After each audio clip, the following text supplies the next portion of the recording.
എൻട്രൻസിലൊക്കെ പരിശുദ്ധാത്മാവും ഞാനും കൂടെയാണ് പരീക്ഷ എഴുതിയത്. കാരണം എൻ്റെ സഹോദരൻ പറയുമായിരുന്നു, ഞാൻ തിരിച്ചിറങ്ങി വന്നപ്പോൾ എൻ്റെ മുഖത്ത് ഭയങ്കര പ്രകാശമായിരുന്നുന്ന്. അപ്പോൾ ഞാൻ ഇപ്പം ഇങ്ങനെ തിരിച്ചറിഞ്ഞപ്പോൾ ഈശോ വന്ന ഒരു അനുഭവം. എനിക്കൊരു കുരിശ് രൂപം ഉണ്ടായിരുന്നു. ആ കുരിശ് രൂപത്തിൻ്റെ അടുത്തിരുന്ന് ഞാൻ കരഞ്ഞ് പ്രാർത്ഥിക്കാറുണ്ടായിരുന്നു. കാരണം ഈശോയെ തൊട്ടറിഞ്ഞ് കർത്താവിൻ്റെ മടിയിൽ വന്നിരിക്കുന്ന ഒരു അനുഭവമായിരുന്നു എനിക്ക് ആ നാളുകളിൽ കിട്ടിയിരുന്നത്. അത് പരിശുദ്ധാത്മാവ് നേരിട്ട് തന്നതാണെന്ന് ഞാൻ കരുതുക. കാരണം ഞാൻ ഒരിക്കലും ഒരു ധ്യാനം കൂടിയിട്ടില്ല.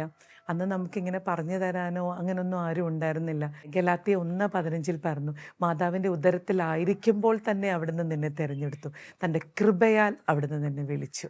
അപ്പം ഇന്ന് തിരിഞ്ഞ് ആലോചിക്കുമ്പോൾ ആ വചനം മുഴുവനായിട്ടും അത് പ്രാ യാഥാർത്ഥ്യമായി എന്ന് കരുതുക. കാരണം 1 കൊരിന്തോസ് 15:10 ഞാൻ എന്തായിരിക്കുന്നു അത് ദൈവകൃപയാലാണ്.